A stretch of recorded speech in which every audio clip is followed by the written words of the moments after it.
Don't you dare ask us to cancel our plans again. We've had these Elton John tickets for months," my mother yelled, her voice echoing through my hospital room. I sat there stunned, clutching my phone with trembling hands. It was Christmas Eve at Las Vegas Medical Center. Just me, my 2-year-old twins, Noah and Lily, playing quietly in the corner, and a nurse named Carmen checking my vitals. The pain in my abdomen was excruciating, like someone was twisting a knife inside me. But the look of indifference on my mother's face through the video call hurt even more. My name is Aurora Bennett. I'm 33 years old, and for as long as I can remember, I've been the afterthought in my own family. My younger sister Sabrina, the golden child, could do no wrong in my parents' eyes. Meanwhile, I couldn't even get them to watch their only grandchildren, while I underwent emergency surgery for complications related to my husband's death 6 months ago. The doctors had found internal bleeding that required immediate attention, but all my parents cared about was their concert tickets and celebrating Christmas Eve with Sabrina. When I finally asked for their help, after exhausting all other options, my dad's response cut deeper than any surgical tool could. "You're becoming a real nuisance and burden, Aurora. We're retired now. We deserve to enjoy our lives without your constant problems." I've been supporting my parents financially since they took early retirement 3 years ago. Every month, without fail, I sent them $2,500 to help with their mortgage and expenses. Even after Lucas died, I did it out of love and duty, believing family should support each other. How foolish I was. As my tears fell silently onto the hospital blanket, Carmen gently squeezed my shoulder. "My friend Harper is a professional nanny who specializes in childhood trauma. Let me call her for you," she offered. Her kindness a stark contrast to my parents' callousness. The twins were still too young to understand what was happening. They'd already lost their father to a car accident. Now they might lose me too if the surgery went wrong. The thought terrified me, but not as much as leaving them with people who saw them as burdens. In that moment, with pain searing through my body and disappointment crushing my heart, I made my decision. "Yes, please call her," I told Carmen. And with those words, I began cutting the poisonous ties to the people who had raised me, but never truly loved me. As I hung up the phone, a wave of memories washed over me. My childhood had been filled with moments of being overlooked, while Sabrina received all the attention. When I graduated college with honors, my parents barely acknowledged it, because Sabrina had been cast in a local commercial that same weekend. When I married Lucas, they complained about the wedding venue being too far from their home. Even when the twins were born, they visited only once, claiming the babies were too fussy for their liking. Lucas had been my rock through it all. He understood the pain of family disappointment, having been estranged from his own father for years. "We'll build our own family," he would say, "one that knows how to love." And we did, creating a warm home filled with laughter and acceptance. But 6 months ago, a drunk driver stole him away, leaving me to raise our children alone while battling depression and grief. Despite my loss, I continued supporting my parents. I even increased the monthly amount when they mentioned struggling with inflation. I wanted to be better than them, to show that family should stand by each other no matter what. The irony was crushing. Here I was bleeding internally, possibly dying, and they couldn't miss one concert to care for my children. Carmen returned with news that her friend Harper would arrive within the hour. "She's amazing with kids," Carmen assured me. She used to work with trauma victims at the Children's Hospital before becoming a private nanny. "How much will this cost?" I asked, worry creeping into my voice. Medical bills were already piling up since Lucas's insurance coverage had limitations. "Don't worry about that now," Carmen said softly. "Let's focus on getting you ready for surgery." But I was worried. I thought about the $2,500 I was scheduled to transfer to my parents next week. Money that could now help pay for childcare instead. The thought sparked something inside me. A flame of self-preservation that had been extinguished years ago. When Harper arrived, she was everything Carmen had promised. Kind, professional, and immediately connecting with the twins. As hospital staff prepared me for surgery, I made a decision. "Could you bring me my phone one more time?" I asked Carmen. With shaking hands, I sent 2 messages. The first was to my bank, canceling all future automatic transfers to my parents' account. The second was to my parents. "I will no longer be providing financial support. My children and I deserve better than being your afterthoughts. Don't contact me again. As they wheeled me toward the operating room, I felt something unexpected. Through the pain and fear, freedom. The surgery was successful but left me weaker than anticipated. I spent 5 days in the hospital, drifting in and out of consciousness, grateful for Harper, who had gone above and beyond by staying with the twins in my hospital room during the days and taking them to my apartment at night. During one of my more lucid moments, I noticed my phone blinking with notifications.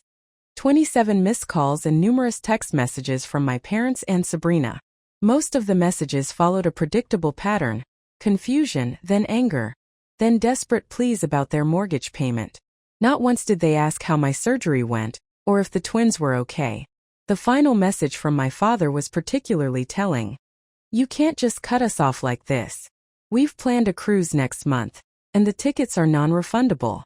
My sister's messages were different. She seemed genuinely confused. Mom and Dad just told me you were having some minor procedure. What's going on? Why are they freaking out about money? It dawned on me that my parents had lied to Sabrina about the severity of my situation, to justify their choice of concert over grandchildren. I decided to tell her the truth, sending her the full story while still groggy from medication. Her response came quickly. Oh my God, Aurora, I had no idea it was an emergency surgery. They told me you were just being dramatic about a routine checkup. I would have watched the twins if I'd known. I'm so sorry. I believed her. Sabrina wasn't cruel. She had just been raised in an environment where she was taught that her needs came first. Perhaps this revelation would help her see our parents for who they truly were. By the time I was discharged, I had made several decisions. First, I hired Harper part-time to help with the twins during my recovery. Second, I contacted a lawyer to draft a will, designating a trusted friend as the twins' guardian should anything happen to me. Certainly not my parents. Third, I blocked my parents' numbers, allowing only Sabrina limited contact as I assessed her sincerity. The financial implications of my decision were significant. The $2,500 monthly payment I'd been making to my parents represented nearly a third of my income as a graphic designer. Without that burden, I could actually afford proper childcare and maybe even start rebuilding the emergency fund that had been depleted after Lucas's death. That night, as I lay in my own bed, with the twins sleeping in their room across the hall, I felt a complex mix of emotions. There was guilt, the ingrained feeling that I was somehow wrong for putting myself and my children first. There was fear about managing recovery while caring for 2 toddlers. But there was also an unfamiliar sense of self-respect taking root. My phone pinged with a text from Sabrina. I just had a huge fight with Mom and Dad about how they treated you. I'm staying at a hotel tonight. Can we talk tomorrow? Maybe I wasn't completely alone after all. 2 weeks after my surgery, I was slowly regaining my strength. The incision site still throbbed painfully when I moved too quickly, but I was managing better each day. Harper had been a godsend, arriving each morning to help with the twins while I worked from home. My graphic design clients had been surprisingly understanding about my limited availability, and I was grateful for the remote work that allowed me to stay close to my children. Sabrina had visited twice, bringing healthy meals and spending time with the twins. Our conversations were cautious at first, but eventually she opened up about her own experiences with our parents. They always made it seem like you were choosing to distance yourself from the family, she admitted one evening as we watched the twins play. I never realized they were pushing you away. I was beginning to see a new side to my sister, one that had been hidden beneath years of our parents' manipulation. While I wasn't ready to completely trust her yet, I appreciated her efforts. Then came the knock at the door I had been half expecting. Through the peephole, I saw my parents standing in the hallway, my mother clutching her designer purse nervously, while my father stood with his arms crossed, familiar impatience etched on his face. I hesitated, heart pounding, before opening the door just enough to speak through the gap. What do you want? I asked, my voice steadier than I expected. Aurora, darling, we've been so worried. My mother began, her sugary tone immediately raising my defenses. You haven't been answering our calls, and we needed to make sure you and the twins were all right. We're fine, I replied flatly. Now, if that's all. It's not all, my father interrupted, pushing slightly against the door. We need to discuss this ridiculous financial situation. The bank called about our mortgage payment, and we had to dip into our cruise savings to cover it. The audacity was breathtaking. No questions about my recovery, no concern for their grandchildren, just demands about money. I told you I'm cutting financial ties, I said. I meant it. But sweetie, my mother pleaded, her voice rising an octave, we've come to depend on that money. Your father and I adjusted our lifestyle based on your commitment to help us. My commitment? I echoed in disbelief. I've been sending money out of guilt and obligation, while you couldn't even watch your grandchildren during my emergency surgery. My father's face darkened. That's not fair, Aurora. We had plans. Plans more important than my children's safety. More important than my life, I replied, anger rising. Do you know what the doctor said? There was a chance I might not survive that surgery. Did you even bother to ask? Their silence was answer enough. We made one mistake, my mother whispered dramatically. Are you really going to punish us like this? This isn't punishment, Mom. This is consequence, I said, feeling a strange calm overtake me. I've spent my entire life seeking your approval and support, and in my moment of greatest need, you chose Elton John tickets over helping me.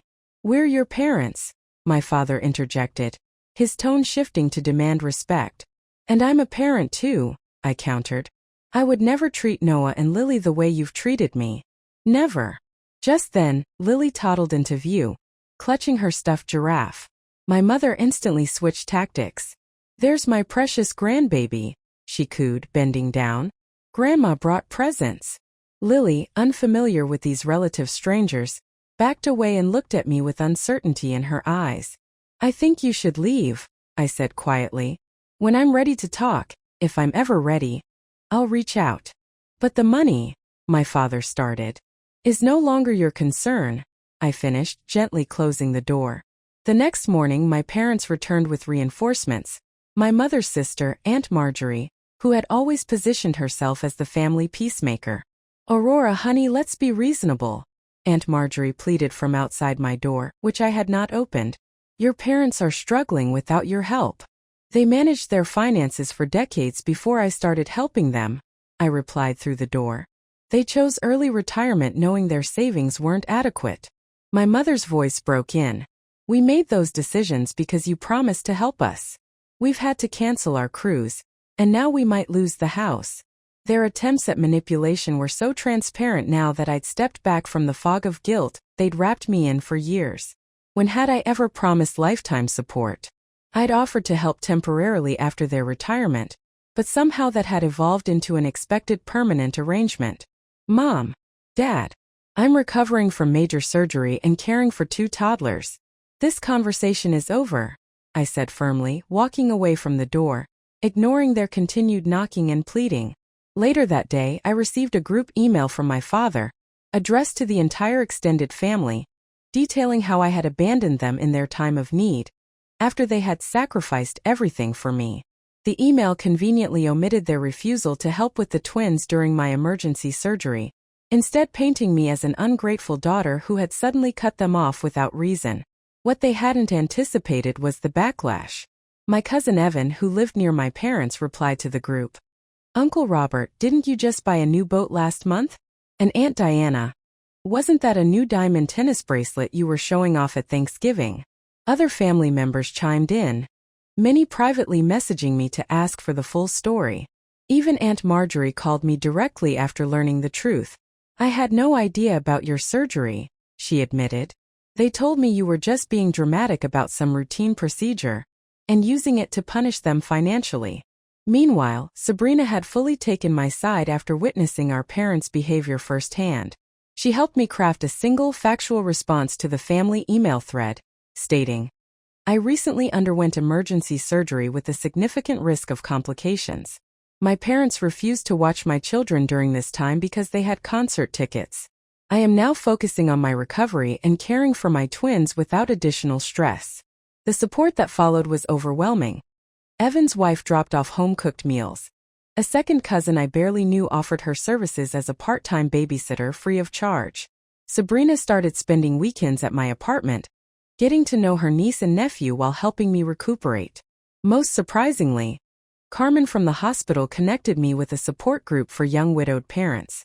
Their first meeting was held via Zoom so I could participate from home. And for the first time since Lucas died, I felt truly understood by people who had walked my path. My parents' financial situation, meanwhile, deteriorated quickly. They had indeed been living beyond their means, counting on my monthly contributions to maintain their lifestyle of travel and luxury purchases. Sabrina discovered they had taken a second mortgage on their house a year ago to buy the boat, assuming I would continue subsidizing their primary mortgage indefinitely. They've been lying to everyone, Sabrina said, shocked after helping them review their finances at their request. They're not destitute, they're just overspent.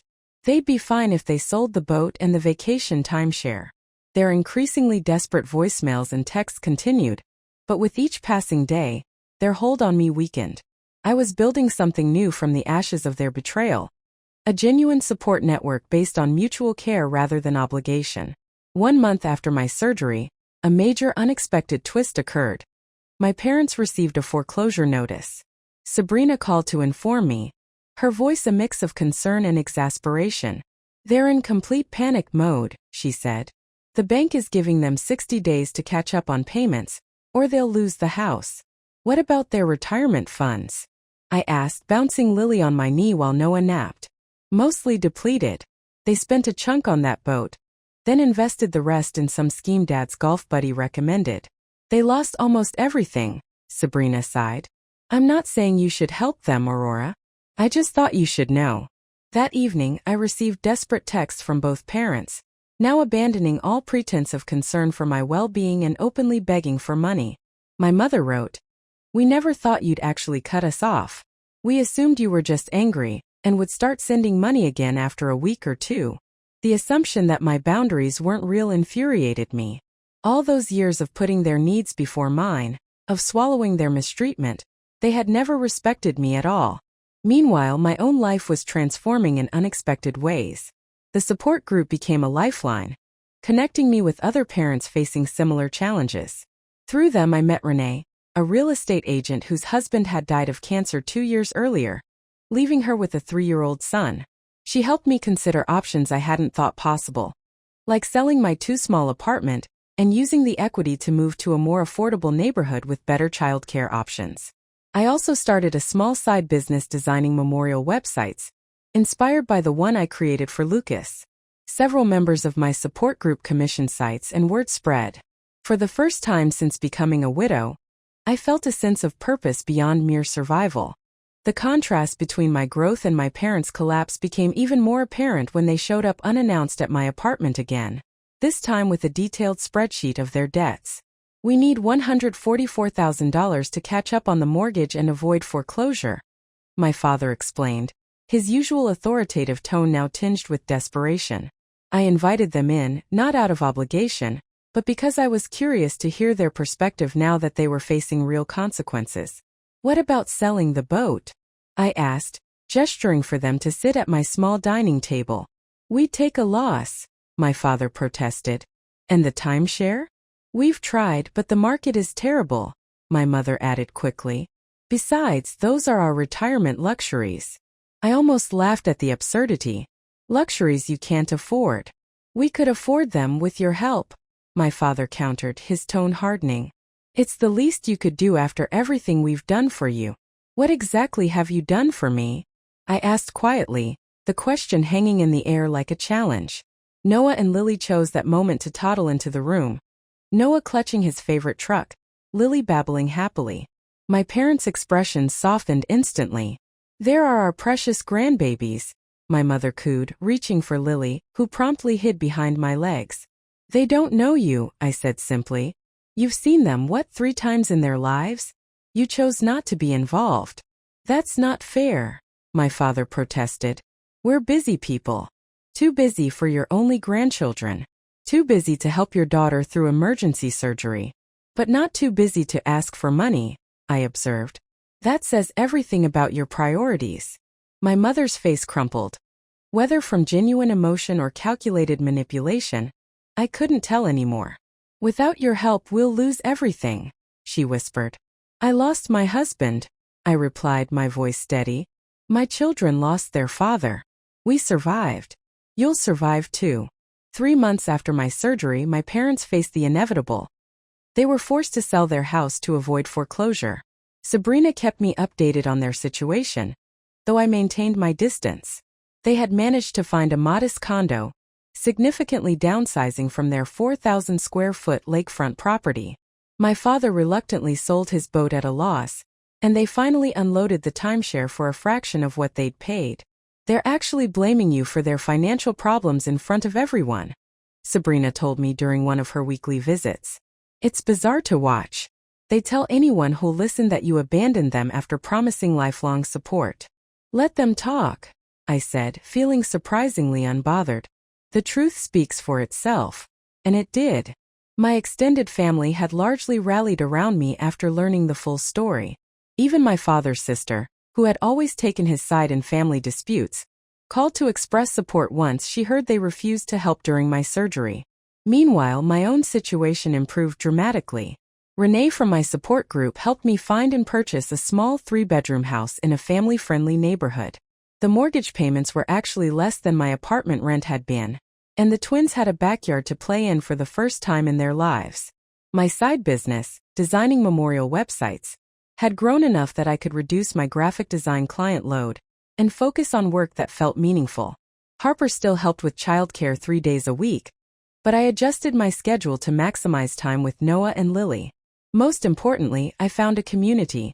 Neighbors brought casseroles when we moved in. The support group organized playdates. Sabrina became a genuine sister rather than a competitor for our parents' affection. Even Carmen from the hospital occasionally stopped by with her children. I had lost my husband and cut ties with my parents, yet somehow I felt less alone than ever. 6 months after my surgery, I received a letter, an actual handwritten letter, from my mother. I almost threw it away unopened, but curiosity won. Inside was something I'd never seen from her before. A genuine apology. "I've had time to reflect on my behavior," she wrote. "Watching you build a life without our help forced me to confront some painful truths about myself. As a mother, I was jealous of your independence, your resilience. I resented that you didn't seem to need me the way I needed my own mother. But now I see that you did need me, just not in the ways I wanted to be needed. When you asked us to care for the twins during your surgery, you were reaching out and we failed you completely. I'm deeply sorry." The letter continued, explaining how they had restructured their finances. My father had taken a part-time job at a local hardware store. They had sold most of their luxury items and were living modestly for the first time in decades. She didn't ask for money, or even forgiveness, just acknowledgement of her apology. I showed the letter to Sabrina, who was skeptical. "They've been talking about writing to you for weeks. Dad was against it at first, but I think he's starting to see things differently too. Especially after his heart scare last month." "Heart scare?" I asked, concerned despite myself. "Just high blood pressure and chest pains, but it scared him. He's on medication now and actually following doctor's orders," Sabrina said. "I think facing mortality has humbled him a bit." I wasn't ready to respond immediately. I needed time to process my feelings. Was this genuine remorse or another tactic? Had they truly changed, or were they simply adapting? That night, I looked at old family photos for the first time since cutting ties. Behind the smiling faces, I saw patterns I'd been blind to. Performers playing perfect parents while serving their own needs first. A year after my surgery, I finally agreed to meet my parents at a neutral location. A quiet cafe near my new home. When they arrived, I barely recognized them. My father seemed smaller somehow, his confident posture replaced by a humbler demeanor. My mother's designer clothes had been exchanged for simple, practical attire. The twins were with Sabrina for the afternoon. I wasn't ready for a family reunion. We sat in awkward silence until my father did something unprecedented. He cried. "I've been a terrible father," he said, voice breaking, "and an even worse grandfather. I don't expect your forgiveness, but I want you to know I see it now, how selfish we've been." My mother reached across the table, not quite touching my hand but close. "We've spent months in family therapy," she said. "It was Sabrina's idea. We resisted at first, but it's been transformative. I didn't rush to forgive or make promises I couldn't keep. Instead, I shared pictures of Noah and Lily and told them about our new life. They listened without interrupting, without making it about themselves, perhaps for the first time ever. As we stood to leave, my father asked quietly, "Would it be possible someday to know our grandchildren?" "That depends on your actions, not your words," I said. "If you're genuinely committed to change, we can start with short, supervised visits. But understand this. My children will only have relationships with people who respect their mother." Walking away from that meeting, I felt neither the crushing weight of obligation nor the burning resentment that had defined our relationship for so long.